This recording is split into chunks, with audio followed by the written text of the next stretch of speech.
Okay. ನಮಸ್ಕಾರ ಸ್ನೇಹಿತರೆ.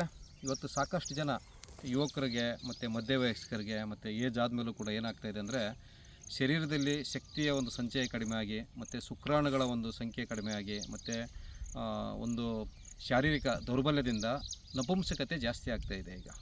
So ಅದಕ್ಕೆ ಭಾಳ ಅದ್ಭುತವಾದಂಥ ಪ್ರಕೃತಿಯಲ್ಲಿ ನಮಗೆ ಈ ಒಂದು ಮದ್ದನ್ನು ನಮಗೆ ಭಗವಂತ ಇಟ್ಟಿದ್ದಾನೆ. ಸೊ ಕಾರಣ ಏನಂತಂದರೆ ನಿಮಗೆ ಬಹುಶಃ ಗೊತ್ತಿರುತ್ತೆ, ಈ ಒಂದು ಲೈಂಗಿಕ ದೌರ್ಬಲ್ಯಕ್ಕೆ ಭಾಳ ಮುಖ್ಯವಾದ ಕಾರಣ ಬಂದ್ಬಿಟ್ಟು ನಮ್ಮ ಒಂದು ಆಹಾರ ಪದ್ಧತಿ ಬದಲಾಗಿದೆ ಮತ್ತು ವಿರುದ್ಧವಾದಂತಹ ಜೀವನ ಮಾಡ್ತಾಯಿದ್ದೀವಿ ನಾವು. ಪ್ರಕೃತಿ ಸಹಜವಾಗಿ ಜೀವನ ಮಾಡ್ತಾಯಿಲ್ಲ, ತುಂಬ ಲೇಟಾಗಿ ಮಲಗೋದು, ಲೇಟಾಗಿ ಹೇಳೋದು. ಸೊ ಆ ಥರ ಪೌಷ್ಟಿಕಾಂಶ ಭರಿತವಾದ ಆಹಾರ ಸೇವನೆ ಮಾಡ್ತಾಯಿಲ್ಲ ಮತ್ತು ಶಾರೀರಿಕ ಶ್ರಮ ಇಲ್ಲ. ಕೆಲವು ಜಾಗಗಳಲ್ಲಿ ಏನಾಗ್ತದೆ ಅಂದರೆ ಕೂತಲ್ಲೇ 8 ಗಂಟೆ ಕೂತ್ಕೊಂಡು ಕೆಲಸ ಮಾಡ್ತಾ ಇರ್ತಾರಲ್ಲ, ಅಂಥವ್ರಿಗೆ ಏನಾಗಿರುತ್ತೆ ಈ ಥರದ್ದು ಶಾರೀರಿಕ ದೌರ್ಬಲ್ಯದಿಂದ ಶುಕ್ರಾಣುಗಳ ಸಂಖ್ಯೆ ಕಡಿಮೆ ಇರುತ್ತಲ್ವ, ಅಂಥವರು ಈ ಹಳ್ಳಿಗಾಡು ಪ್ರದೇಶದಲ್ಲಿ ಮತ್ತು ಈ ರೀತಿ ನೋಡಿ ಈ ಹುಲ್ಲುಗಳು ಬೆಳೆದಿರ್ತದಲ್ವ, ಅದ್ರ ಮಧ್ಯೆ ಬೆಳೀತಕ್ಕಂಥ ಒಂದು ಅಮೂಲ್ಯವಾದಂತಹ ಈ ಒಂದು ವನಸ್ಪತಿ. ಸೊ ಈ ವನಸ್ಪತಿ ಹೆಸರು ಬಂದ್ಬಿಟ್ಟು ಪುರುಷರತ್ನ ಅಂತೇಳಿ ಸರ್. ನೋಡಿ, ಪುರುಷರತ್ನ ಅಂತೇಳಿ ಇದು ಬಂದು ನಿಮಗೆ ಬೆಳಗ್ಗೆ ಒಂದು 8-9 ಗಂಟೆ ಟೈಮಲ್ಲಿ ಹೋದರೆ ಮಾತ್ರ ನಿಮಗೆ ಇದು ಐಡೆಂಟಿಫಿಕೇಷನ್ಗೆ ತುಂಬ ಈಜಿ. ಆಮೇಲೆ ಇದು ಹೂ ಉದುರೋಯ್ತು ಅಂತಂದರೆ ನಮಗೆ ಐಡೆಂಟಿಫಿಕೇಷನ್ ಮಾಡೋಕ್ಕಾಗಲ್ಲ. ಕಾರಣ ಏನಂತಂದರೆ ನಿಮಗೆ ಈ ಒಂದು ಹುಲ್ಲುಗಳ ಮಧ್ಯೆ ಇದು ಈ ಥರದ್ದು ಇರೋದೇ ನಮ್ಗೆ ಗೊತ್ತಾಗೋದೇ ಇಲ್ಲ. ಸೊ ಇದಕ್ಕೆ ಬೆಳಗಿನ ಜಾವ ಇದರದ್ದು ಕಲೆಕ್ಷನ್ ಮಾಡೋದು ತುಂಬ ಅದ್ಭುತವ. ನೋಡಿ ಇದು ಹೇಗಾಗಿರುತ್ತೆ ಅಂದರೆ ಭೂಮಿ ಮೇಲೆ ಇದು ಸುಮಾರು ಒಂದು ಅರ್ಧ ಅಡಿಯಷ್ಟು ಎತ್ತರ ಬೆಳೀತದೆ. ಸೊ ಈಗೇನಾಗಿದೆ, ನಮಗೆ ಈಗ ಮಳೆಗಾಲ ಸ್ಟಾರ್ಟ್ ಆಗಿರೋದ್ರಿಂದ ಸುಮಾರು ಒಂದು 6-7 ಇಂಚಿದೆ ಅಷ್ಟೇ. ಇಲ್ಲಿ ನೋಡಿ ಹೂವು ಈ ರೀತಿ ಸೂರ್ಯನಿಗೆ ಮುಖ ಮಾಡಿರ್ತದೆ. ಇದಕ್ಕೆ ಪುರುಷರತ್ನ ಅಂತೇಳಿ ಹೆಸರು. ಸೊ ನಾವು ಗಮನಿಸಿದ ಹಾಗೆ ಈ ಒಂದು ವನಸ್ಪತಿಯನ್ನು ನಾವು ನಿತ್ಯ ಸ್ವಲ್ಪ ಜಜ್ಜಿಬಿಟ್ಟು ಹಾಲಿಗೆ ಹಾಕ್ಕೊಂಡು ಕುದಿಸ್ಕೊಂಡು ಅದಕ್ಕೆ ಸ್ವಲ್ಪ ಹಸುವಿನ ತುಪ್ಪ, ನಾಟಿ ಹಸುವಿನ ತುಪ್ಪ ಮತ್ತು ಕಲ್ಸಕ್ಕರೆನ ಹಾಕಿ ಸೇವನೆ ಮಾಡ್ತಾ ಬಂದರೆ ದಿನಾ ಬೆಳಗ್ಗೆ ಒಂದು ಬಾರಿ ಶರೀರದಲ್ಲಿ ಶಕ್ತಿ ಸಂಚಯವಾಗ್ತದೆ ಮತ್ತು ಲೈಂಗಿಕ ಸಮಸ್ಯೆ ದೂರ ಆಗ್ತದೆ. ಶುಕ್ರಾಣುಗಳ ಸಂಖ್ಯೆ ಅಂದರೆ ವೀರ್ಯಾಣುಗಳ ಸಂಖ್ಯೆ ಕಡಿಮೆ ಇದ್ದು ಕೆಲವ್ರಿಗೆ ಮಕ್ಕಳಾಗಲ್ಲ ನೋಡಿ. ಸೊ ಅಂಥವ್ರಿಗೆ ಇದು ರಾಮಬಾಣ ರೀತಿ ಕೆಲಸ ಮಾಡ್ತದೆ.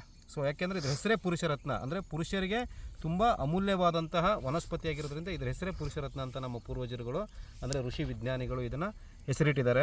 ಸೊ ಇದನ್ನು ನಾವು ಐಡೆಂಟಿಫಿಕೇಷನ್ ಮಾಡಿ ಯೂಸ್ ಮಾಡಿದ್ಮೇಲೆ ಏನಾಗ್ತದೆ, ಇದನ್ನು ಹಾಲಿಗೆ ಹಾಕಿ ನಾವು ಕುದಿಸಿದಾಗ ಒಳ್ಳೆ ಲೋಳೆ ಥರ ಬರ್ತದೆ ಇದು. ಅಂದರೆ ಇದರಲ್ಲಿ ಅಷ್ಟು ಜೆಲ್ಲಿನಂಶ ಇದೆ ಶರೀರದಲ್ಲಿ. ಇದು ಅದ್ಭುತವಾಗಿ ನಮ್ಮ ಮೂಳೆಗಳ ಒಂದು ಆರೋಗ್ಯಕ್ಕೆ, ಶುಕ್ರಾಣುಗಳ ಒಂದು ವೃದ್ಧಿ ಮತ್ತು ಆರೋಗ್ಯಕ್ಕೆ, ಪುರುಷತ್ವಕ್ಕೆ ಮತ್ತು ನಿಮುರುಕೆ ದೌರ್ಬಲ್ಯಕ್ಕೆ, ಪುರುಷರ ಪ್ರತಿಯೊಂದು ಲೈಂಗಿಕ ಸಮಸ್ಯೆಗಳಿಗೆ ಇದೊಂದು ಅದ್ಭುತವಾದಂಥ ವನಸ್ಪತಿಯಾಗಿದೆ ಸ್ನೇಹಿತರೆ.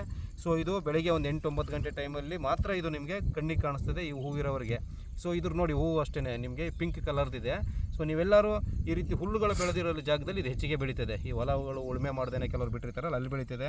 ಸೊ ಈ ವನಸ್ಪತಿಯನ್ನು ಸುಮಾರು ಎಷ್ಟು ಹಾಕಬೇಕಪ್ಪ ಅಂದರೆ ಒಂದು ಹಿಡಿ ಅಷ್ಟು, ಒಂದು ದಿನಕ್ಕೆ ಒಂದು ಹಿಡಿ ಅಂತಂದರೆ ನಿಮ್ಗೆ ಹೆಚ್ಚು ಕಡಿಮೆ ಒಂದು 6-7 ಗಿಡ.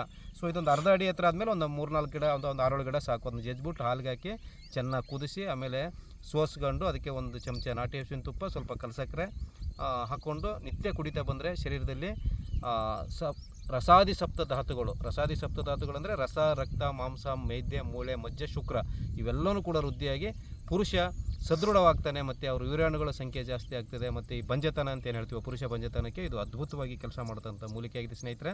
ಸೊ ಇದನ್ನು ಹೆಚ್ಚು ಜನರಿಗೆ ಬಳಸ್ಕೊಂಡು ನಿಮ್ಮ ಸಮಸ್ಯೆಯಿಂದ ಆಚೆ ಬನ್ನಿ ಅಂತ ಕೇಳ್ತೇನೆ.